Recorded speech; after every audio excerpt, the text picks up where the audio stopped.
programmed to kill. Now we're having to compare weapons by their intelligence. Why world leaders are so nervous about robots.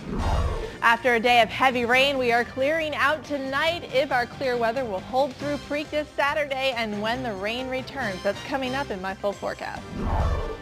Disturbing allegations against a substitute teacher. What he's accused of doing with school yearbook pictures. And going from bad to worse. I couldn't hardly sleep because it bothered me so bad. How a heart attack scare actually turns into a crime scene. Live in high definition from WBFF in Baltimore. This is Fox 45 News at 10. Hello, I'm Jeff Barnes. And I'm Karen Parks. A Glen Burnie man is in jail accused of trying to kidnap a 12-year-old girl as she walked home from school. Keith Daniels live in Anne Arundel County now, where we learn a bold move by the girl's mother helped police make a very quick arrest. Keith. Well, Jeff, the suspect's name is Tristan Wiley. He's 24. He's charged with attempted kidnapping and second-degree assault. And tonight, for one mother in this county, that's good news. Tracy Tiscarino is a mother who's heard about another mother and her daring deed that unfolded on Tiscarino's block. It really concerns me that I have girls. Tristan Wiley, who lives a few doors down from Tiscarino, is accused of trying to abduct a 12-year-old girl.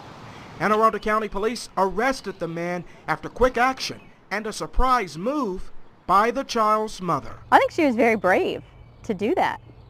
I'm not sure if I would have thought to get in the car and go after the person. Investigators say the girl was walking home from Woodside Elementary School yesterday when Wiley approached the girl in his silver truck, asked her repeatedly if she needed a ride. Police say the girl walking down Oakwood Road said no several times. The guy then left. He came back to the area and came out of his vehicle, walked up to her in a threatening manner. She got scared and ran off. She ran home and told her mother. Then police say the mother, with her daughter, searched for the man in the immediate area. She spotted the truck, then followed the man to his house on Kayer Drive, where the mother called police. Neighbors saw the arrest. I think any good parent would have done the same, if not more. I probably would have done more. Probably would have taken the law into my own hands for a minute. Why do you say that? Because I'm a father of a 10-year-old too. And if I feel my son's in danger, I am 911. Well, police say they don't like to see anybody put themselves in harm's way. They'd rather deal with the situation, but tonight in this case, they say it all worked out. We're live now in Anne Arundel County. Keith Daniels, Fox 45 News. Thanks, Keith. Anne Arundel County Police have also made an arrest in a fatal stabbing inside a medical center building. Joseph Soul is now accused in the death of Christy Lynn Pellin. Pellin was an employee of a cleaning service that was working at that medical facility in Glen Burnie.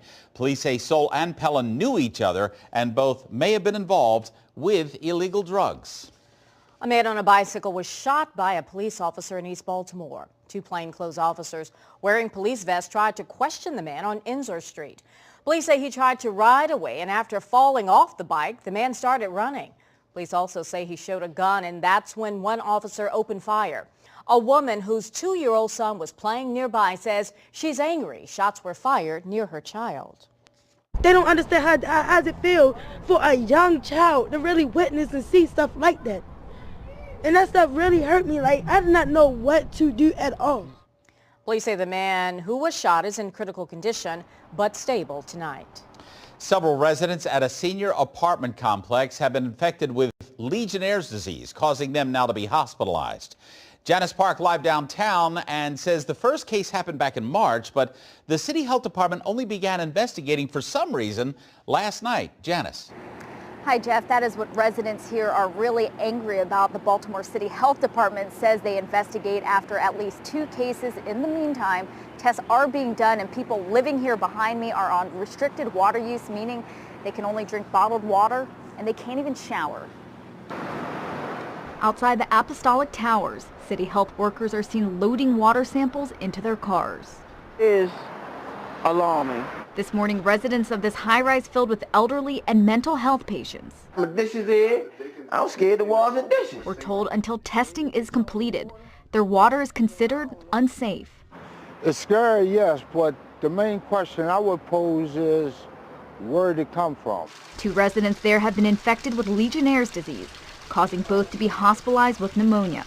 City health officials say the bacteria that causes the disease might have entered into the apartment's water or air conditioning system. You get Legionnaires from breathing in infected water particles, not from human contact. Oh, they don't want me. Oh, my goodness. Tonight, residents like Virgil Neal, who is wheelchair-bound with an oxygen tank, want to know why they weren't notified of the first case back in March. If you only have one person, that is enough. That's the beginning right there. So you don't wait for a third or second person. That one person, then you work on it right away. The health department explains why. In terms of public health and the city health department, state health department, anything that represents a cluster, and by the way, a cluster starts at 2. 2 or more represents something we're obligated to go out and investigate and to understand why it happened. An answer that residents say is just as puzzling as the disease. Because you're putting a lot of people's lives in jeopardy.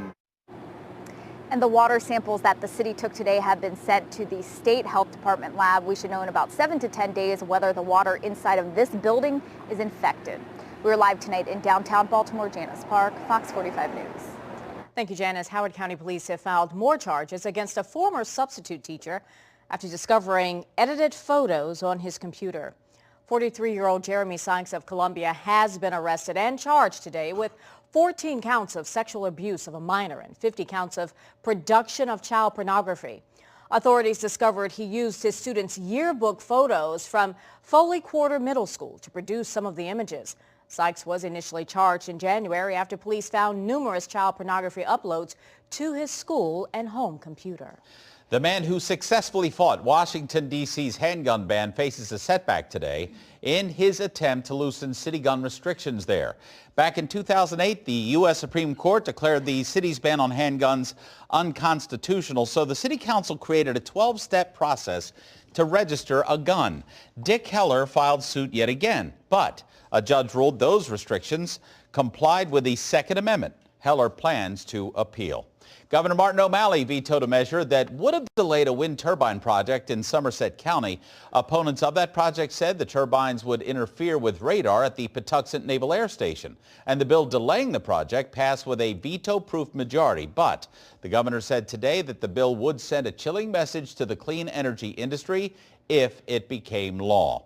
The Fox 45 Democratic debate, meantime, for governor will be broadcast live from our studios and, of course, streamed on our website. All the candidates, except Lieutenant Governor Anthony Brown, have confirmed they will be attending. Now, Brown has said he will not attend the only Baltimore-produced televised debate.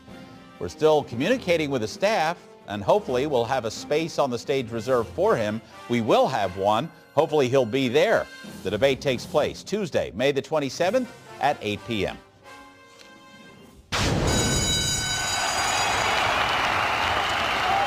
The 139th Preakness runs just about 24 hours, less than 24 hours from now. That's right, really. less than 24 hours. Yeah. California Chrome is the heavy favorite after winning the Kentucky Derby, but he's dealing with a health issue. Morgan Acid joins us now to tell us the severity of his injury. Hey there, Morgan. Hey guys, it was the sore throat heard around the world. California Chrome's trainer Art Sherman promises his horse is fine. The colt's cough, blister, and sore throat are not a big deal, and the Preakness favorite will not scratch. Sherman guaranteed it today. The Kentucky Derby winner and heavy favorite for tomorrow's Preakness had a workout on the track this morning. It was his first gallop on that wet of a track. Not much rain out in California. Team California Chrome says their colt looks great, even better than he did before the Derby. They can't explain why or how, but they know they have a chance to do something special in the second leg of the Triple Crown. I call him the California rock star myself, you know what I mean? He loves people, he does everything so natural, you know, he's a pleasure to train and has a great attitude, and when you find one like him, you just gotta really enjoy the business because they're far and in between. Coming up later in Sports Unlimited, all fillies and the black-eyed Susan Stakes. All right, thank you, Morgan. And here's our question of the day. Do you think Kentucky Derby winner California Chrome will win Preakness tomorrow? Let's see, Tony writes, yes, because that horse looks real good and he's young. And then Charles writes, no, Bayern will win. Bayern is rested and has a Rosie Napravnik riding with him. She just may be the best jockey in the business. And then Janet writes, not sure, but there's a very good chance that it will happen. Now, to join the discussion right now, go to facebook.com/Fox Baltimore. Meantime, police have some advice tonight when it comes to safety at the Preakness tomorrow at Pimlico. They briefed members of the media just a few hours ago, and they suggest if you plan to drink, have a designated driver and don't drink more than you can handle because you will be arrested. In addition to the 300 police officers who will be keeping a close eye, there'll be cameras doing the very same thing. The best advice police have is leave everything valuable at home. A lot of things we see in Preakness is people parking their cars in areas they shouldn't be, and then someone breaking into their car and stealing items that are unsecured. That's why I really stress, if you do park at Preakness, make sure you take your valuables with you. Or again, to repeat, better yet, just leave those valuables at home and you'll never have to worry about it once you're there. That's right. A major crowd at Pimlico earlier today. They turned out for the annual Black-Eyed Susan Day, and as John Riddell reports, fans certainly got a break, thank goodness, from Mother Nature. Finally. As the skies brighten over Old Hilltop, so does the spirit of this growing crowd. You got to come to the Black-Eyed Susan, prep up for tomorrow for Preakness, and just enjoy the day. Thank goodness the weather held out. I'm looking for number 3. Vonda Timmons is attending her first Black-Eyed Susan Day. This day before Preakness is now focused on empowering women. Way back! And while she says she's not here to win money, she is enjoying the camaraderie. I'm going to try to bring as many ladies as I can next year. We are having a ball so far. The soaking rain overnight forced track officials to move 6 of the 13 races from the turf to the track. So we had a lot of scratches, shorter fields. It's unfortunate for our guests and the wagering public. But for Nick Peretti and his mother, who came from New Jersey, it doesn't matter. It's a great hands-on experience, great for all ages. If you're the professional gambler or you're just somebody who wants to go out and experience it, you have it all over here. The general manager here at Pimlico tells me that crews will be working overtime between the last race today and the first race on Saturday to make sure that this track is in as good a shape as possible for the second jewel of the Triple Crown. That is, if there's no more rain. At Pimlico, John Riddell, Fox 45 News. And you can see all of our stories about the Preakness. Just go to foxbaltimore.com and click on Preakness in Hot Topics on the left side of the screen. Video of a crime happening at the worst opportunity. That guy on the ground thinks he's having a heart attack. See what one man pretending to help him is actually doing in 10 minutes on Fox 45 News at 10. Also ahead, look closely in the top right. That car goes flying toward that child. The thing that sent the car spinning toward the child, and the 2 very lucky things that saves lives. Coming up. And I just told my mom, I love you. And But next, the reason for an emergency graduation in her own living room as Fox 45 News at 10 continues. The rain is gone, but still some flood warnings out there. I'll tell you the reason for that and what to expect for the weekend. That's coming up in my Weather Authority forecast. America's debt is at record levels, but the news gets even worse. Experts now say the deficit is on pace for a financial catastrophe. Recent news about the U.S. federal deficit was very sobering. The Federal Reserve estimates the debt will nearly double in 10 years. According to the Congressional Budget Office numbers, the nation's debt will in fact rise from $16 trillion in 2013 to $27 trillion by 2024. But the real issue is we have done basically nothing that has really fixed our long-term debt problems. The CBO says the simple reason is that government spending will exceed revenue. That's something Federal Reserve Chairman Janet Yellen recently echoed to Congress. We can see that over the long term, deficits will rise to unsustainable levels. While some point to a slow but steady economic recovery, we track the truth to determine exactly what's driving the debt. Economists say the 2 biggest factors are Social Security and health care costs. Healthcare alone will cost an estimated $1.4 trillion between 2015 and 2024. Social Security pays out more than payroll taxes bring in. The program costs more than $800 billion a year.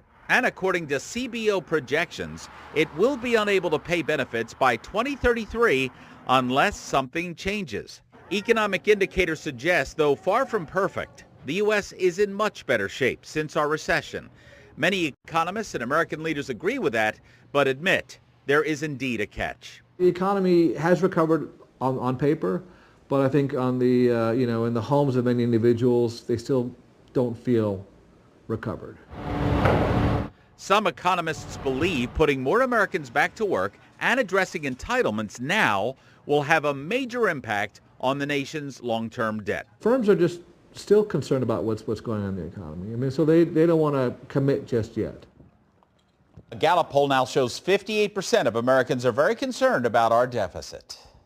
VA Secretary Eric Shinseki accepted the resignation of Dr. Robert Petzel, Undersecretary for Health. The resignation comes amid growing questions of patient deaths possibly tied to delayed care. But lawmakers say resignations may not go far enough and are demanding criminal prosecutions. People should be going to jail, Well, not that's just why they resigning their position. Dr. Petzel was scheduled to retire this year anyway. A lawsuit filed by 3 Duke University lacrosse players accused of sexual assault in North Carolina is finally settled. The city of Durham, North Carolina, announced today it's reached an agreement with the men. As part of the deal, the city says it'll make a one-time grant payment of $50,000 to the North Carolina Innocence Inquiry Commission. The men won't receive any of that money. Now, you'll recall Reed Seligman, Colin Finnerty, and Dave Evans were all arrested back in 2006 after a dancer at a lacrosse team party accused all 3 of rape. Those charges were eventually dropped, and the men were declared innocent when the Attorney General's office took over the case in 2007. A Glen Burnie high school student had an emotional graduation ceremony, and it happened inside her own home. Kathleen Cairns had the opportunity to sit down and talk with Megan Suggs about the difficult past few days for her family. We stick together. It's a busy time for Megan Sugg. I'm in 12th grade, my senior year. She's surrounded by photos. This picture right here, when we were at the mall. But not the kind you would expect. They don't focus on Megan. The images are all about her mom. And this was the Christmas that we found out that she had cancer. Right now, Megan is putting together these collages for her mother's funeral. Really hard to see her just deteriorate. The last few weeks have been difficult because Darlene Sugg had one final wish. One of the milestones that she always talked about, she wanted to make sure that she saw Megan graduate. So school administrators staged a graduation last week in the family living room. And I just told my mom, I love you. And so. Photos captured the moment, while Megan's heart captured her mother's final hours. She opened her eyes a couple times with, she used all her strength to open her eyes and to see what was going on, and she heard everything. I just wanted her to see my graduation and prom and all the big events in my high school career. You know, that moment I'll cherish forever. Seniors at Glen Burnie High School will graduate on June 10th, and Megan says she'll be there with her classmates. I'm excited to walk across stage, but I'm sad that my mom's not going to be there, but I know in spirit she'll be there. The stage ceremony marks the end of high school for Megan. It's also the Suggs' last family photo. And she died peacefully. I just hope she's proud of me. And that's my rock, so. All she asked me was if I can just hold her hand. It was Friday. She said, just hold my hand all night. That was a memory I'll never, ever forget. Funeral services for Darlene Suggs will be this weekend. In Glen Burnie, Kathleen Cairns, Fox 45 News. The wake for Darlene Sugg will be held this weekend. The funeral mass will be celebrated on Monday, May 19th at 1 o'clock at Church of the Good Shepherd with interment at Glen Haven Memorial Park. And she certainly is proud of her daughter. yeah. There's no doubt about Most that. definitely.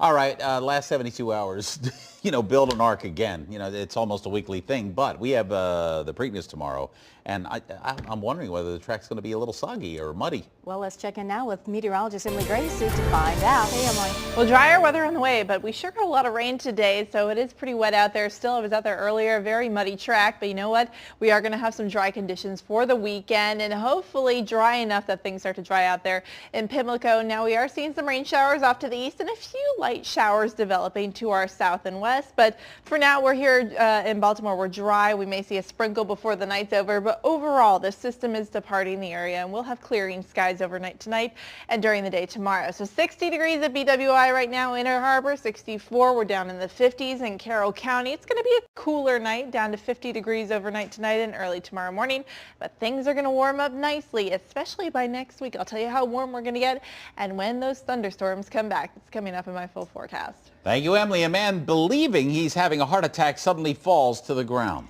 Here's a surveillance video. The crime one man commits while pretending to help him out. Next on Fox 45 News at 10. And an incredible story of survival, how this little girl was hit by an out-of-control car and lived to tell about it when the News at 10 continues.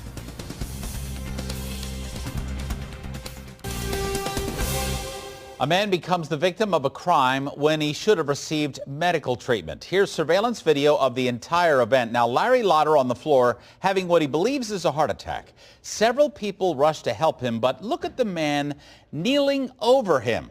He takes a wallet right out of Larry's pocket while he's lying on the floor. That night I went home, I couldn't hardly sleep because it bothered me so bad. He was trying to play Good Samaritan and then turned around and ripped the guy off at the same time. How did that make you feel? I was shocked. I mean, it was kind of, I couldn't believe somebody do something like that. The heart attack was luckily a false alarm, and thanks to the crystal clear surveillance you just saw, Lotter was quickly able to identify that suspect. Now police are looking into the possibility the suspect induced Larry's attack by putting something in his drink. A little girl is hit by an out-of-control car and survives with only minor injuries.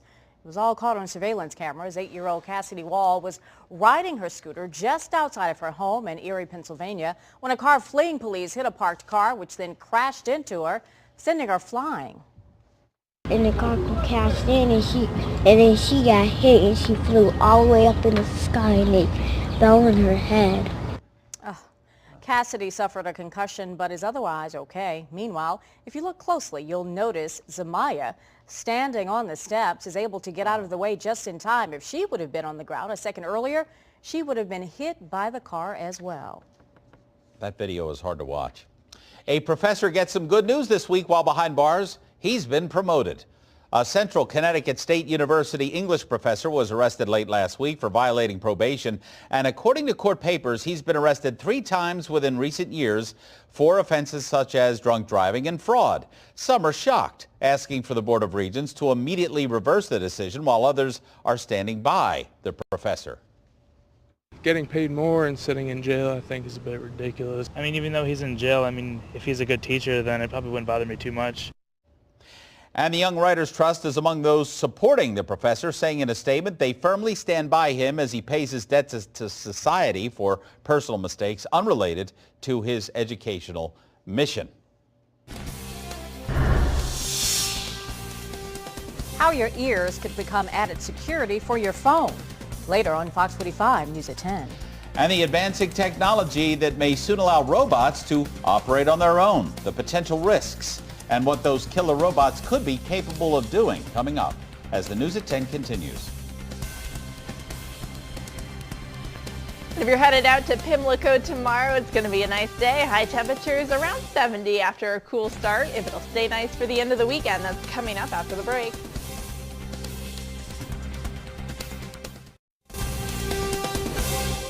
New at 10:30 tonight, a young man tased inside a hospital slips into a coma and dies. Tonight, crime and justice reporter Joy LaPola brings us a first-hand account of what happened between police and the team. Signal 13, Good Samaritan Hospital. Minutes after that initial call, 22 in reference, 1032, we're good. a supervisor was also en route. Okay, they need a supervisor because they tased someone. Police identified that someone only as a 19-year-old ward of the state who became combative with security while experiencing an emotional crisis. The person was breathing on his own when the officers left the hospital that day. The teen slipped into a coma, which he remained in until his death 8 days later. There are now 2 separate investigations. One is criminal, the other administrative. We're going to look at our policies, procedures, make sure that we're complying not only with our policies and procedures, but also to make sure that they meet national best practices. Deputy Commissioner Jerry Rodriguez says the teen had been administered medication before officers tased him, and possibly after, but he was unclear on the amount. 3rd floor in the ICU. Radio transmissions show officers were directly involved in restraining him.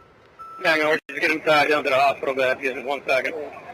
10 floor, take your time. This death comes as the city prepares to arm each of its officers with a taser at the cost of nearly $3 million. In 2012, only a handful of city officers carried a taser. But Baltimore City had the highest number of incidents in the state in which a taser was discharged. While none led to death, critics still question the weapon's use and the training officers receive, especially in cases where someone suffers from a mental illness. Joy LaPola, Fox 45 News. After repeated requests, police still refuse to tell us the exact number of city officers armed with a taser. Fire crews are fighting to contain the massive wildfires burning across San Diego County, California. So far, the remains of one body have been found. Evacuations orders are now in effect right now, displacing 11,000 people tonight. About 20,000 acres have been scorched by the brush fires, putting the damage around $20 million so far. That number, of course, is expected to rise significantly. And you can see over the time lapse how matters go from bad to worse. Those fire tornadoes that you're looking at is an example of the critical fire weather and the explosive fire growth that we're seeing out here. Our fuel conditions are at a critical level, and we're in May. These are levels that we normally wouldn't see until August, September. Officials are investigating the cause of those blazes. A 19-year-old, was one of 2 teens arrested for starting 2 small brush fires in that region. But as of tonight, neither is linked to those larger fires. General Motors has agreed to pay a $35 million fine for delays in reporting an ignition switch defect tied to 13 deaths. It's the maximum GM can be fined for a single violation. The automaker has admitted that its employees knew of problems with the ignition switch as early as 2004, but the company did not start recalling the 2.6 million cars affected until February. The flaw caused some cars to shut off while driving, disabling airbags, anti-lock brakes, and power steering. As part of the deal, the automaker has agreed to make changes to its internal safety practices.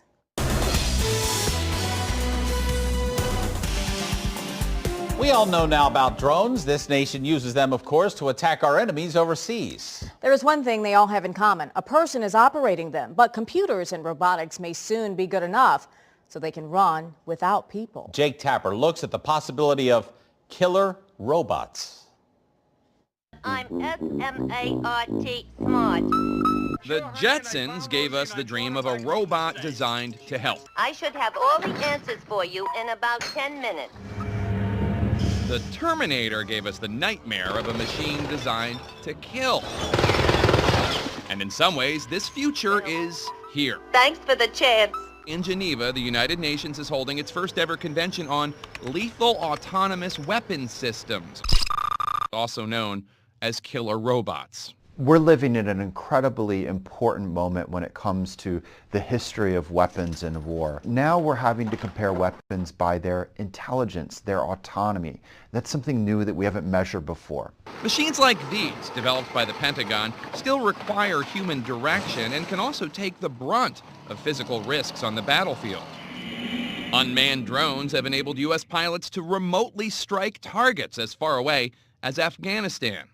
Both South Korea and Israel have operated semi-autonomous lethal sentry robots near their borders.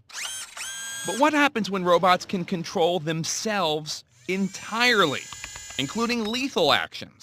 And who's accountable for those actions? Now, chronologically, the human decision may be something that's made hours, days, weeks, months beforehand. That's the part that's truly complicating in terms of not just the politics of this, but also the legal, the moral, the ethical side. Movies like The Terminator show Hollywood's version of a machine without human ethics or emotion, uncontrolled and dangerous. But proponents of real military technology argue the current laws of war would sufficiently apply to so-called killer robots.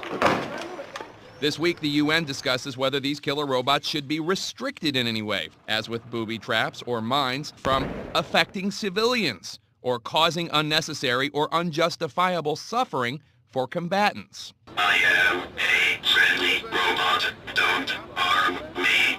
Groups such as the Campaign to Stop Killer Robots do not want to give it the chance, using this spokesbot to promote its message that any future kill functions should be prohibited outright. Ban killer robots. We're certainly not there in the world of the Terminator yet, but it is true that the technologies are starting to do more on their own. The software programming may be the important part of the decision, and that's a part that's we're really not well equipped to deal with. Jake Tapper, CNN, Washington.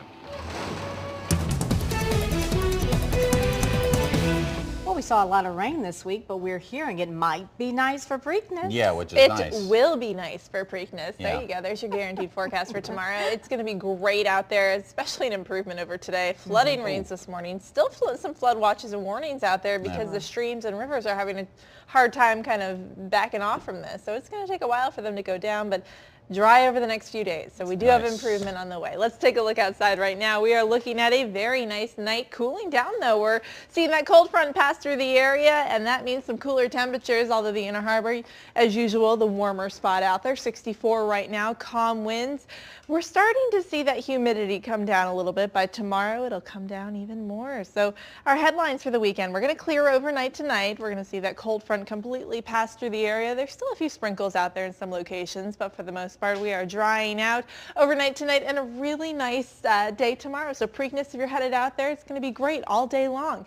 It will be a little bit cooler than normal. We're typically in the mid-70s for afternoon highs this time of year. We're going to be in the low 70s, maybe barely reaching 70 in some spots. So it'll be a little bit cooler, but you know what? That's all right. It's going to be dry, so it's going to be nice over the next few days, and even to early next week we'll stay dry, and those temperatures will slowly start to come back up. So low 70s by early next week, mid to upper 70s by later next week, and also a rise in the humidity all ahead of more storms, which are going to move in by about midweek. So we will be watching for the return of wet weather, but not this weekend. It's going to be great this weekend. Out there on our radar and satellite imagery, we aren't really seeing a whole lot around Baltimore, although to our south and even starting to move into portions of Howard County, we're seeing a few sprinkles out there.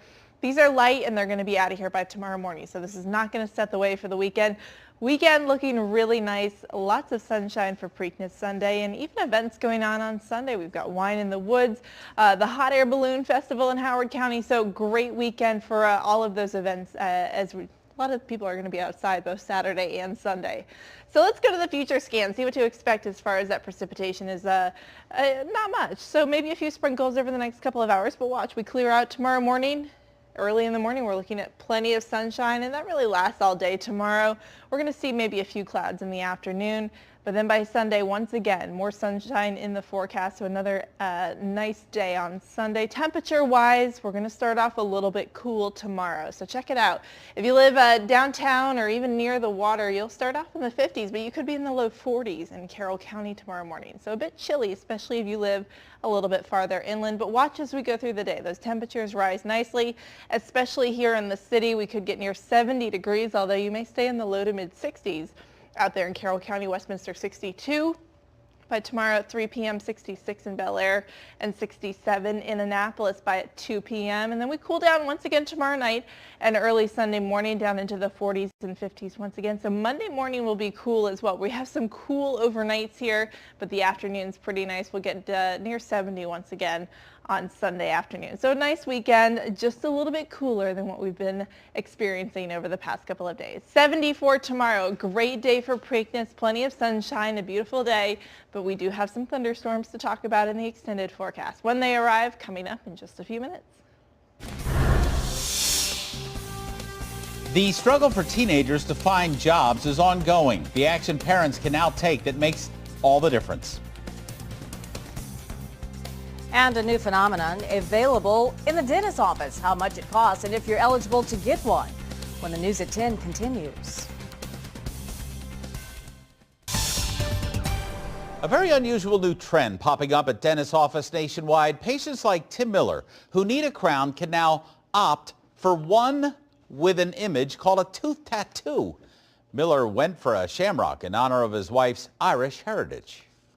I've gotten the, oh, you've got lettuce in your teeth comment.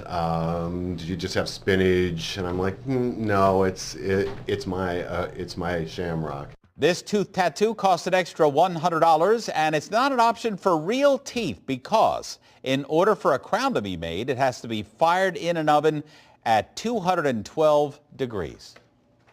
A research clinic in Minnesota believes they've cured one woman's incurable blood cancer with a case of the measles. Stacey Erholtz has battled multiple myeloma for 10 years now. The Mayo Clinic chose her for an experimental procedure, injecting her with a large amount of the measles virus. And within 36 hours, she says a tumor the size of a golf ball on her head disappeared, and so did her cancer. Her doctors say researchers have known that viruses could kill cancers, at least in animals. Viruses can work as a vaccine, and if you inject a virus into a tumor, you can provoke the immune system to then come and destroy that cancer and other cancers. It's the way of the future, and I'm so excited for other people to experience this. The Mayo Clinic is moving toward another clinical trial involving more patients. Since the procedure still needs to be replicated, they hope to get FDA approval for the treatment within 4 years. Technology is now taking advantage of our ears. Scanners can actually read fingerprints, palms, and eyes, as we all know, so it's natural that ears were going to be next. At Descartes Biometrics in Bellingham, they've created what's known as Ergo. That's an app that uses a smartphone screen to map your ear and use your ear as a password. Your ear cannot be duplicated by anyone else on this planet if somebody steals your phone. So here I have a locked Android device with a simple thumb tap. I engage Ergo, capture an ear scan to unlock my device.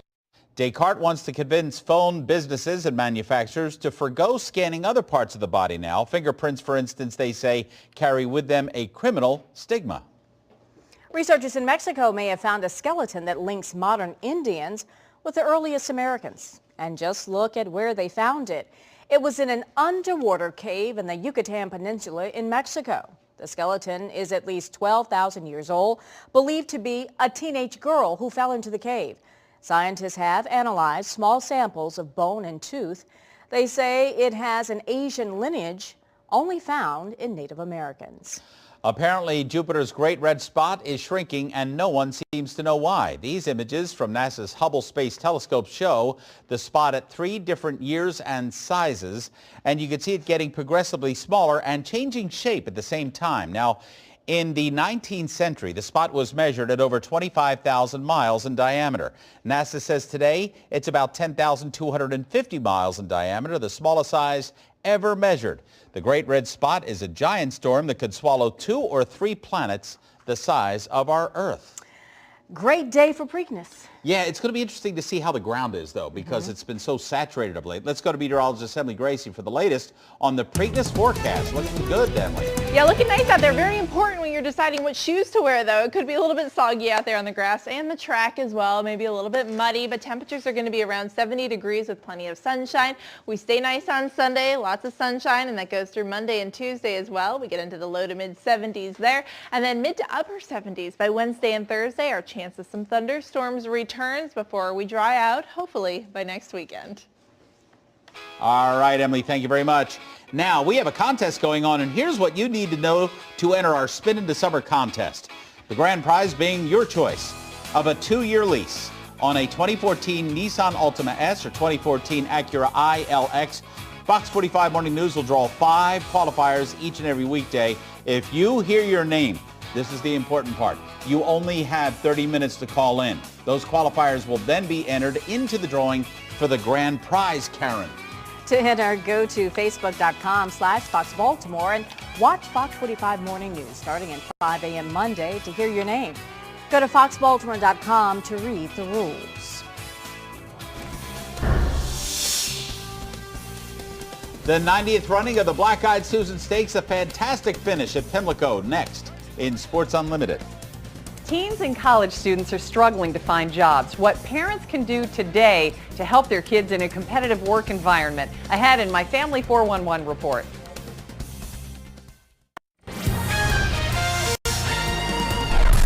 No cough nor blister in his throat will hold back California Chrome. Trainer Art Sherman says his colt is fine and will not scratch. That's good to hear for the 139th running of the Preakness. Kentucky Derby winner California Chrome is tomorrow's heavy favorite and looks to win his 6th straight race, taking him one step closer to the first Triple Crown since affirmed in 1978.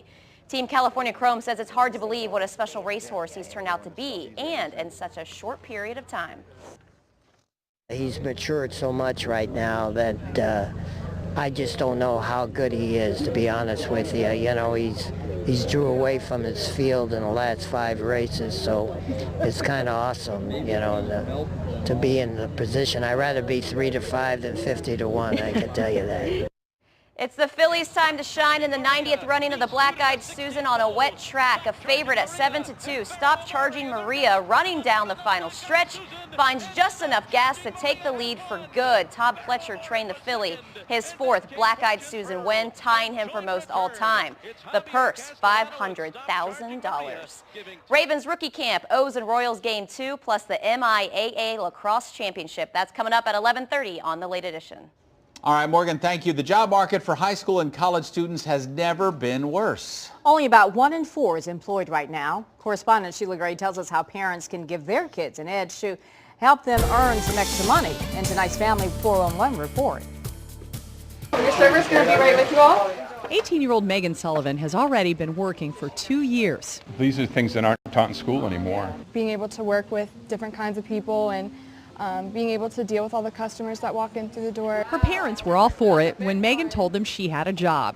It's the responsibility. It teaches them what the real world is going to be. But working definitely teaches you gotta work, like you definitely have to work for things. Sam Dressman's mom and dad encouraged him to find a job. I think that it has opened his eyes to what it takes to earn a living. You have to hold it up and pick it up like this. But Northeastern University in Boston says many young people aren't picking up important experience because teen employment is even lower than it was during the recent recession. These days, high school and college-age students are finding stiff competition for jobs from people their parents and even their grandparents' age. But there are things parents can do to help their kids get a foot in the door. And as an employer, it makes a big difference to see a kid that is willing to work hard and not be thinking that some task or some job is, you know, they're too cool for that. They could teach them to be responsible for their own schedules. Reliability is a big deal because they have to show up on time. Smiling, grinning to the people, and it's very important. Laith Barakat says he's learned how to interact with all kinds of people, but even more important, time management. He's living a very adult schedule, really. And I think that gives them an opportunity to figure out how to do it on his own. That time is not far away for these young workers. Their parents and their employers believe the success the teens achieve here will push them towards success in college and beyond. I'm Sheila Gray, Fox 45 News. Northeastern University says youth unemployment is an even bigger concern for low-income youth. Those who can find jobs are more at risk for criminal behavior, substance abuse, and also incarceration. Lost and found, why doing the right thing could lead to a big payoff for an 11-year-old boy. And coming up in only 4 more minutes on our Late Edition at 11 o'clock, signing off how television legend Barbara Walters called it a half-century career. And coming to the rescue, how some comic book heroes are helping to brighten the last days of one of their biggest fans.